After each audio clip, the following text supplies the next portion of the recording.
ಜಗತ್ತಿನಲ್ಲೇ ಶ್ರೇಷ್ಠವಾದ ಭಾರತೀಯ ಸಂಸ್ಕೃತಿಯನ್ನ ಬಿಟ್ಟು ಆಂಗ್ಲರು ಉಳಿಸಿ ಹೋದ ಸಂಸ್ಕೃತಿಯತ್ತ ನಾವು ವಾಲುತ್ತಿರುವುದು ನಮ್ಮ ದೇಶ ಕಂಡ ಬಲುದೊಡ್ಡ ದುರಂತ ಎಂಬುದಾಗಿ ಕಾಪು ವಿದ್ಯಾನಿಕೇತನ ಸಮೂಹ ಸಂಸ್ಥೆಗಳ ಮುಖ್ಯ ಕಾರ್ಯನಿರ್ವಹಣಾಧಿಕಾರಿ ಪ್ರೊಫೆಸರ್ ವಿಕೆ ಉದ್ಯಾವರ್ ವಿಷಾದ ವ್ಯಕ್ತಪಡಿಸಿದ್ದಾರೆ.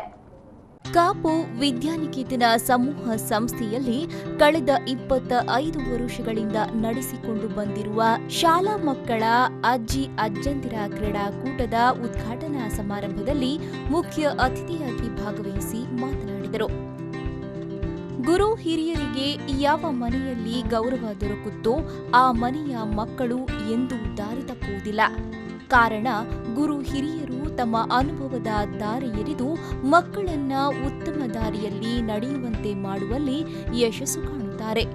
ಆ ನಿಟ್ಟಿನಲ್ಲಿ ಹಿರಿಯರನ್ನು ಗೌರವಿಸುವ ಸಂಸ್ಕೃತಿಯನ್ನು ತಮ್ಮ ಮನೆಗಳಲ್ಲಿ ಬೆಳೆಸಿಕೊಳ್ಳುವಂತೆ ಮಕ್ಕಳ ಹೆತ್ತವರಿಗೆ ಕರೆ ನೀಡಿದ್ದಾರೆ.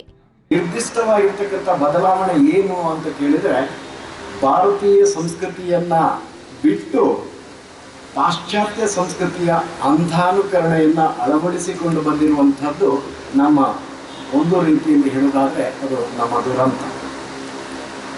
ನಮ್ಮ ಸಂಸ್ಕೃತಿ ಅತ್ಯಂತ ಮಹತ್ವಪೂರ್ಣವಾಗಿರ್ತಕ್ಕಂಥದ್ದು, ಅತ್ಯಂತ ಮಾದರಿಯುತವಾಗಿರ್ತಕ್ಕಂಥ ಒಂದು ಸಂಸ್ಕೃತಿಯನ್ನು ಹೊಂದಿರತಕ್ಕಂಥ ದೇಶ ನಮ್ಮ. ಸಾಮಾನ್ಯವಾಗಿ ಕುಟುಂಬ ಪದ್ಧತಿ ಅನ್ನುವಂಥದ್ದು ಇಡೀ ಪ್ರಪಂಚದಲ್ಲಿ ಎಲ್ಲಿಯಾದರೂ ಇನ್ನೂ ಜೀವಂತವಾಗಿ ಇದೆ ಅಂತ ಹೇಳಿ ಆದರೆ ಅದು ನಮ್ಮ ದೇಶದಲ್ಲಿ ಇನ್ನೂ ಕೂಡ ಜೀವಂತವಾಗಿ ಅಲ್ಲಿ ಇಲ್ಲಿ ಕಾಣಲಿಕ್ಕೆ ಸಿಗ್ತಾ ಇದೆ. ಸಮಾರಂಭದ ಅಧ್ಯಕ್ಷತೆಯನ್ನು ಸಂಸ್ಥೆಯ ಸಂಚಾಲಕ ಕೆಪಿ ಆಚಾರ್ಯ ವಹಿಸಿದ್ದರು. ಮುಖ್ಯ ಅತಿಥಿಗಳಾಗಿ ವಿದ್ಯಾಧರ್ ಪುರಾಣಿಕ್, ಒಪಿಲಿಯೋ ಕುಟಿನೋ, ಶಾಂತಿ ಮುಂತಾದವರಿದ್ದರು. ಸುರೇಶ್ ಎರ್ಮಾಳ್, ವಿ4 ನ್ಯೂಸ್ 24/7 ಪಡುಬಿದ್ರಿ.